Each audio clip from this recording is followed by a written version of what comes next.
ang sabi ni Senator Marcoleta, safe ka na. Mr. Hernandez said, sabi ni Senator Marcoleta kahapon, ligtas ka na. Hindi po ito totoo. Si Senator Jinggoy Ejercito Estrada, Senator Joel Villanueva, si Sen Jinggoy po ay nagbaba ng 355 million ngayon 2025 sa mga ilang projects sa Bulacan, at ang sabi po ng boss ko dito ay 30% ang commitment dito.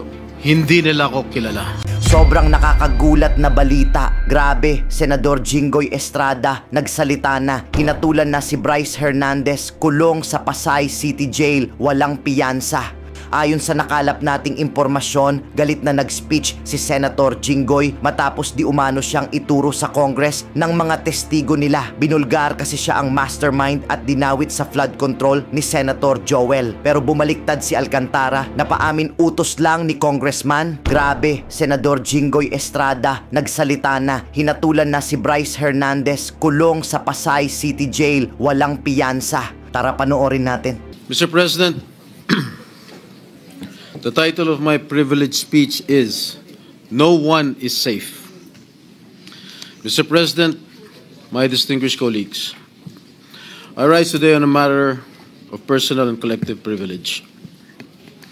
Yesterday, in the aftermath of the Senate Blue Ribbon hearing we held last Monday, my name was viciously, maliciously, and intentionally dragged and attacked at the Tri-Committee hearing of the House of Representatives. My attacker was no less than the person who I moved to be cited in contempt for shamelessly and repeatedly lying under oath about his role in the anomalous and ghost flood control projects in the 1st Engineering District of the province of Bulacan, where he served as Assistant District Engineer and later as OIC District Engineer until he was recently sacked. Mr. President, at the Blue Ribbon Committee hearing, all this person did was to play innocent, feign ignorance, and to try to convince us that he was simply following orders and instructions from his boss. From receiving $1 billion of cash, talking to pseudo-contractors, signing falsified documents, all the way to gambling away millions and millions of money stolen from the public coffers at casinos, he claimed that in all of these, he was just following orders. Indeed, when confronted and cornered with a barrage of questions from this representation and our other colleagues about his fantastic and shady lifestyle and dealings, he fed the committee lies and stories that taxed our credulity to the hilt and left us and the public in awful disgust. Clearly, he perjured himself and we cited him in contempt. Bunsod sa aking motion, ipinakulong natin siya.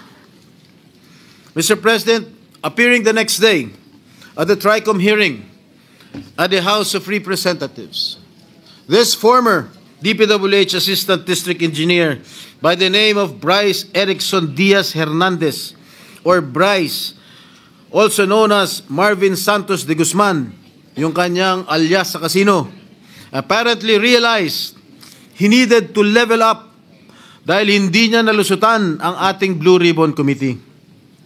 Hindi pa sapat ang pagsisinungaling niya para pagtakpan at maisalba niya ang kanyang sarili.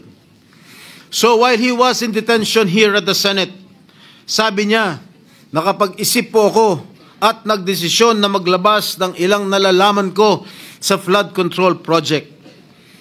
Tama po, sabi niya, tama po si Senator Lacson na mga engineers ng DPWH ay tila naging legman o bagman na lang. Kung tatanungin niyo po ako kung sino o kanino kami naging bagman, sasagutin ko na po ngayon. Nakapag-isip? May naniniwala ba dito? Samantalong ayon nga sa impormasyon ni Senator Lacson, habang naghihiring ang Blue Ribbon noong September 1, nasa casino siya at nagsusugal. And then, lo and behold, during the TRICOM hearing, he then proceeded to take off from that remark jokingly addressed to me by Senator Marcoleta when Mr. Diskaya said that there were no senators involved. Ang sabi ni Senator Marcoleta, safe ka na. Mr. Hernandez said, sabi ni Senator Marcoleta kahapon, ligtas ka na. Hindi po ito totoo. Si Senator Jinggoy Ejercito Estrada, Senator Joel Villanueva, Yusek Robert Bernardo at D.E. Alcantara. Si Sen Jinggoy po ay nagbaba ng 355 million ngayon 2025 sa mga ilang projects sa Bulacan at ang sabi po ng boss ko dito ay 30% ang commitment dito. Mr. President, this is a blatant lie. Isang malaking kasinungalingan.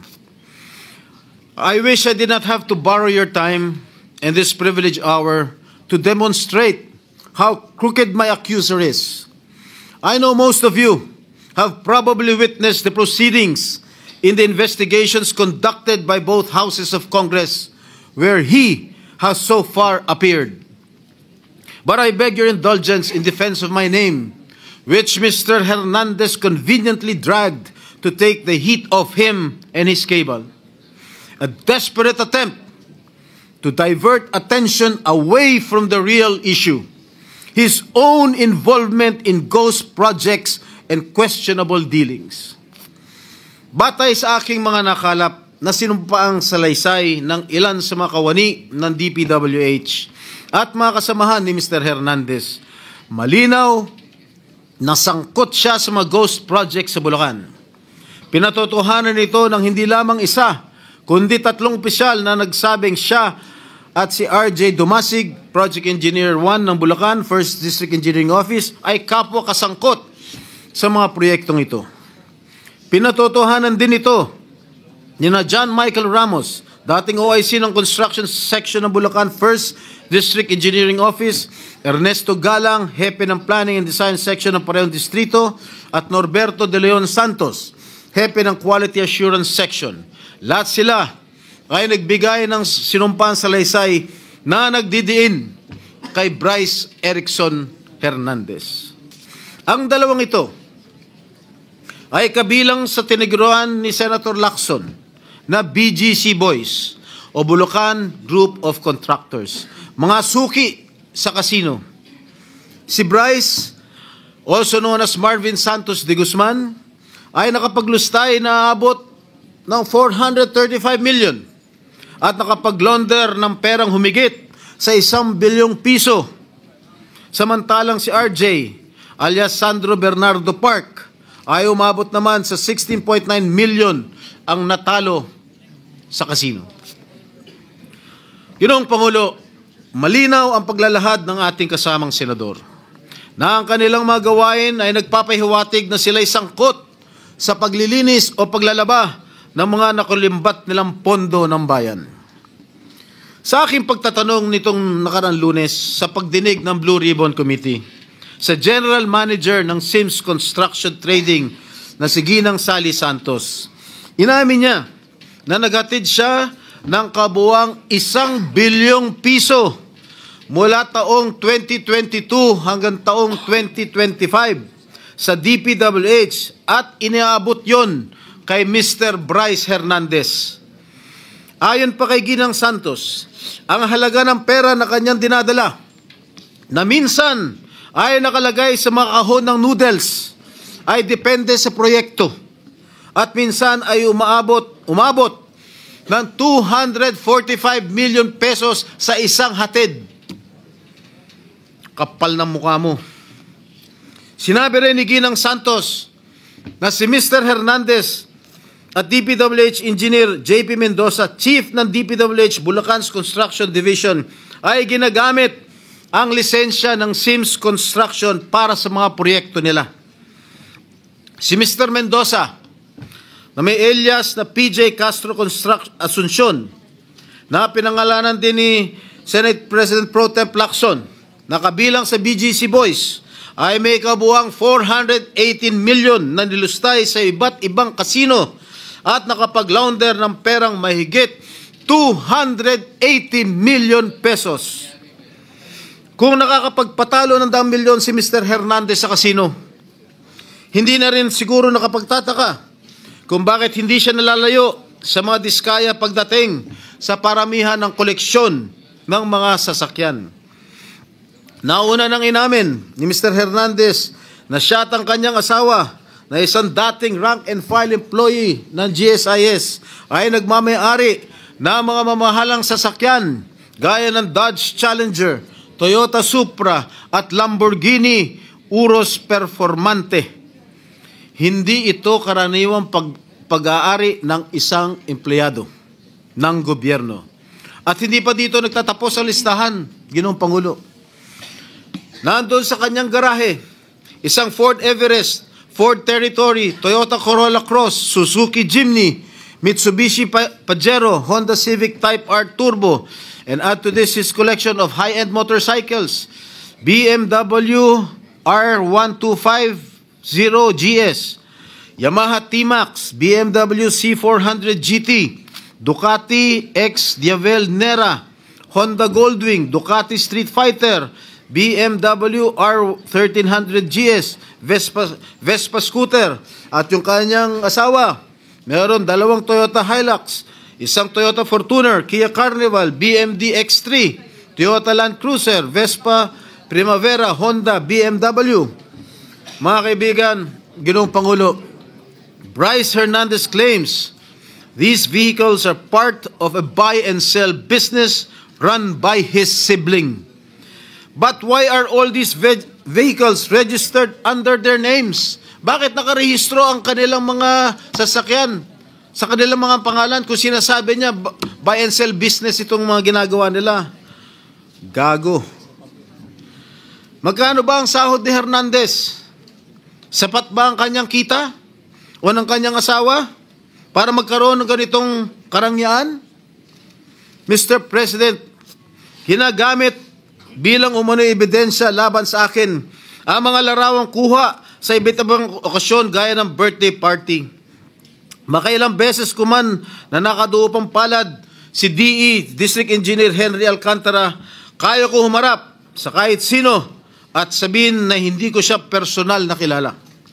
Mismo ang Pangulong Marcos na nga nagsabi na mga larawan natin ng mga opisyal o public figures ay hindi sapat na batayan para patunayan at masabing talagang kilalang-kilala natin ang mga nakakasalamuhan natin. To quote President Marcos, alam naman ninyo, ini-name drop lahat. Magpapakuha lang ng picture tapos sasabihin, o tingnan mo, malapit kami. Sa isang araw, 1,000 yung nagpapapicture sa akin eh. So lahat ng 1,000 na yan, malapit na ba sa akin? People have to be more careful at huwag sila masyadong gullible. Yan po ang sinabi ng ating mahal na Pangulo. Tungkol naman sinasabi niya, hinggil sa isang nagngangalang Beng Ramos na nagpakilala daw ng miyembro ng aking staff sa Senado. Malinaw na ipinakita niyang text exchanges sa kanyang cellphone na nangyari ang kanilang pag-uusap tungkol umano sa isang pagdideliver ng pera noong December 22, 2022. Mr. President, 6 na buwan pa lang ako mula nung mahalal muli sa Senado. Wala akong kinalaman or anuman partisipasyon sa budget deliberations para sa 2022 budget. Mag-iimbento ka lang, sablay pa. Mr. President, there is no one among my staff named Beng Ramos. Wala akong staff o consultant na Beng Ramos. No such person has ever been employed, much less authorized to use my name or act on my behalf. Mr. President, let me just share that even before the resumption of the third hearing of the Blue Ribbon Committee last Monday, I already received warnings from various quarters. I was told that if I continue to actively participate in the investigation on ghost flood control projects, I will become an easy target. An easy target, they say, because of accusations hurled against me in the past relating to the PDAF issue. Mr. President, I told these people, warning me, and as I have stated at the start of the Senate investigation into these public works anomalies, hinarap ko po sa hukuman lahat ng kasong inihain laban sa akin. Hindi lang ako sumuko ng kusa nung ako'y pinaratangan at ikinulong. Ako po'y nakipaglaban ng patas sa proseso ng batas at hustisya at naghintay ng matagal na panahon sa pagdating ng hatol sa mga kasong ito. Hindi po ako nawala. Hindi po ako nagtago. Hindi po ako tumakas o nagbintang ng mga taong walang kinalaman sa mga akusasyon laban sa akin. At great cost to my family, my freedom, and my political career, I have acquitted myself of the grave charge of plunder before the bar of justice and the legal system we are all sworn to uphold. Should that sad and dark chapter of my life be a reason for me now to do nothing, say nothing, and just keep quiet when my job as an elected senator of this country calls on me to take a stand and expose these people? No, Mr. President, I cannot and will not shirk from my sworn duty to ferret out the truth. I will not be silenced when I know I can contribute something to the task at hand. I will continue to do my best to be worthy of the support that I was generously given by the people who elected me back to this Senate. Tama nga nagbigay ng babala sa akin. I am an easy target. Kaya isang araw pagkatapos ko sabihin na dapat i-contempt ang sinungaling na si Bryce Hernandez, tumakbo siya sa Kongreso sa mababang kapulungan para ilako ang isang kwento na sa tingin niya ay madaling paniwalaan. Hindi lang yun. Paulit-ulit niyang sinasabi ang akala niya safe siya. Walang galang na. Halatang galing pa sa isang script na binabasa. Marami sa akin ang nagsasabi, huwag kong patulan ang isang tao na sa sobrang kapal na muka, nakuha pong magkasino habang iniimbestigahan ang mga krimen niya dito sa Senado. Mr. President, kung nakuha kong humarap sa kaso at tanggapin ang kaparusahan ng isang krimen kung saan ako'y napawalang sala, lalong kayang-kaya kong harapin ang isang Bryce Hernandez na lantarang sinungaling at magnanakaw. Ang sabi nga ni Senator Marcoleta, safe ka na. With due respect to our colleague, hindi po, Senator Marcoleta. Hindi ikaw, hindi ako, at lalong hindi safe ang taong bayan. Hanggang may mga Bryce Hernandez na engineer ng kasinungalingan at pandarambong ay hindi tayo safe. Hanggang may mga ghost projects sa DPWH at iba pang ahensya ng gobyerno, hindi safe ang pera ng bawat Pilipino na nagbabayad ng buwis. Isipin na lang ninyo, takot na takot ang mga kababayan natin basta BAR na ang kaharap habang may mga walang konsensang tao na isinusugal lamang sa kasino ang pera ng pinaghirapan at binuno nilang ibayad. Hanggang may mga tao na nagbabayad, nananakot at ngayon ay pilit na nililis ang kwento, ay hindi tayo safe. Mr. President, my dear colleagues, if my opponents think that they can weaponize me, that they can weaponize my past to stop me from investigating, nagkakamali sila. If my critics think that funding a social media campaign against me will prevent me from going after liars, thieves, and crooks, hindi nila ako kilala. I have been bashed and now targeted for the way I go after lying witnesses. Totoo, brusko ako magtanong, at minsan ay naninigaw pa. But I make no apologies. Subukan ninyong humarap sa mga taong sinungaling at mayabang pa. Mga witness na halatang halata na niloloko ka. Mga opisyal na gobyerno na nagmamalinis at nagtuturoan. Tingnan natin kung hindi kayo magalit. Mr. President, my brother, Senator J.V. Ejercito, is known as the good one. Okay lang po yan, dahil kapatid ko naman siya. But let me be known as the other Strada who went after the bad ones. I will expose and relentlessly pursue the bad ones regardless of the risk and notwithstanding the cost. Hindi ako natatakot at lalong hindi ko papayagan na gamitin ng masasamang tao ang nakaraan ko para lamang patahimikin ako. I have been jailed. I have been vilified, crucified, and publicly humiliated. But I will never allow the likes of Bryce Fernandez to turn the tables on me. Kayo ang nasasakdal sa mata ng taong bayan, hindi ako. Mr. President, I vow never to let the masterminds and engineers of this massive defrauding of the Filipino people to silence me. Hindi pa ako tapos at lalong hindi ko kayo uurungan. Ginoong Pangulo, maraming salamat po at mabuhay po kayong lahat. Ngayon, ikaw bilang Pilipino, ano ang masasabi mo at reaksyon sa balitang ito? Mag-iwan ka ng komento sa ibaba at atin pong babasahin isa-isa.